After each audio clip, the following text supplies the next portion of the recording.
오늘은 잠언 1장 24절부터 31절의 말씀을 듣겠습니다.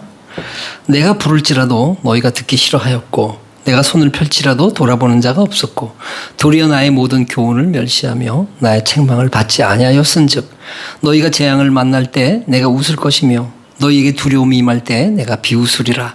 너희의 두려움이 광풍같이 임하겠고 너희 재앙이 폭풍같이 이르겠고 너희에게 근심과 슬픔이 임하리니 그때에 너희가 나를 부르리라. 그래도 내가 대답지 아니하겠고 부지런히 나를 찾으리라. 그래도 나를 만나지 못하리니 대저 너희가 지식을 미워하며 여호와 경외하기를 즐거워하지 아니하며 나의 교훈을 받지 아니하고 나의 모든 책망을 업신여겼음이라. 그러므로 자기 행위의 열매를 먹으며 자기 꾀에 배부르리라. 아멘. 어떤 공장에서 불이 나서 여러 사람이 아주 크게 다치는 일이 있었습니다.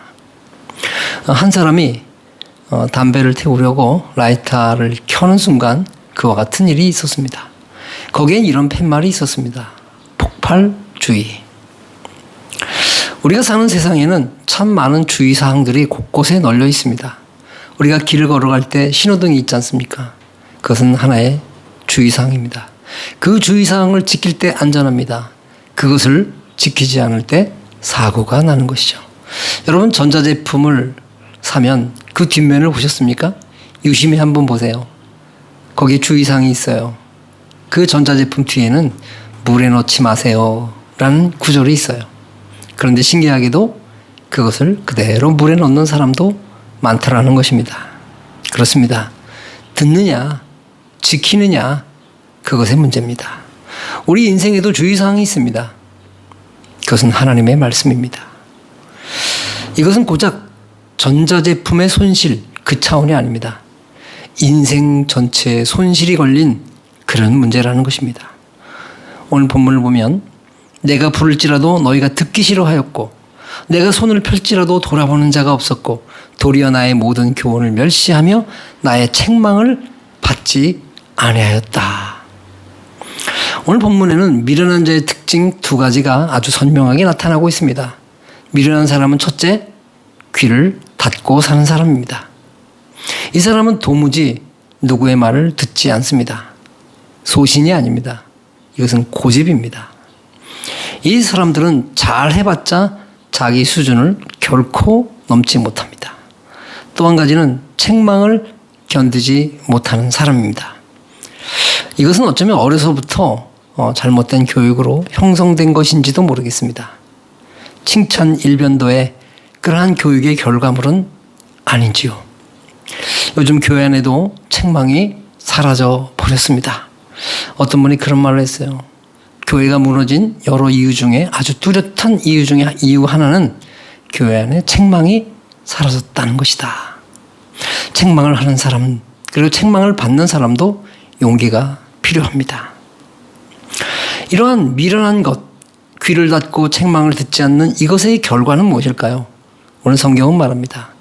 그 결과는 재앙과 두려움과 근심과 염려다라고 말씀하고 있습니다. 이러한 것들이 다 한꺼번에 임하면 그 다음에 후회도 늦는 것입니다. 소용이 없습니다. 그렇습니다. 모든 것엔 다 때가 있습니다. 다 그렇게 된 다음에 그 다음에 울고불고 해야 늦었다는 말씀을 오늘 하고 있습니다. 그 때를 놓치지 말아야 합니다. 미련함의 때에서 속히 벗어나야 합니다. 어디로? 지혜의 곳으로. 오늘 말씀을 반대로 생각하면 지혜가 무엇인지를 우리가 알 수 있습니다. 지혜는 첫째로 항상 귀를 열어놓는 것입니다. 여러분, 이것은 귀가 가벼운 것과 다른 것입니다. 다양한 소리를 듣고 배우는 귀 열림, 이건 은혜입니다. 이것이 또한 겸손이고 지혜인 것입니다. 또 한 가지는 책망을 듣는 것입니다. 잠언 6장의 말씀이에요. 책망은 곧 생명의 길이라. 책망 들음이 그를 살리는 것입니다. 사실 성경은 한편의 커다란 책망의 책이에요. 디모데후서 3장 16절 말씀입니다. 모든 성경은 하나님의 감동으로 된 것으로 교훈과 책망과 바르게 함과 의로 교육하기에 유익하니 라고 기록하고 있습니다. 하나님은 또한 교회의 회복과 성장을 위해서 늘 책망이라는 방법을 사용하셨습니다. 그러나 너를 책망할 것이 있나니 너의 처음 사랑을 버렸느니라.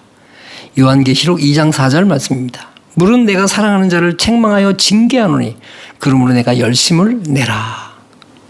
요한계시록 3장의 말씀이에요. 하나님은 이 책망이라는 걸 통해서 하나님의 사람들을 성장시키고 인도하시고 건져내시고 복을 주신다는 것입니다. 오늘 본문 맨 끝절 말씀입니다.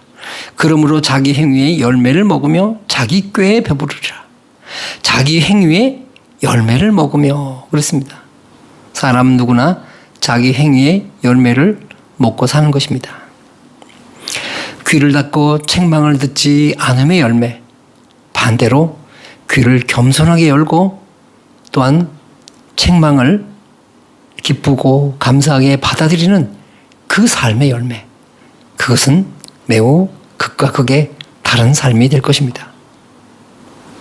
여러분, 하나님의 그 음성 앞에 항상 여러분 자신의 영적 귀를 열고 그 음성을 분명하게 받아들여서 좋은 결실을 맺으시기를 주님의 이름으로 축원합니다. 기도하겠습니다. 하나님 아버지, 저희들에게는 항상 두 가지 길이 있음을 압니다. 미련한 자의 길, 지혜로운 자의 길. 하나님, 저희의 영적 귀를 열게 하여 주시옵소서. 그래서 때로 우리를 책망하시는 하나님의 음성을 듣게 하시고 그 음성을 들음으로 다시 돌아오게 하시고 선하고 아름답고 복된 열매를 많이 맺게 하여 주시옵소서. 예수님의 이름으로 기도하옵나이다.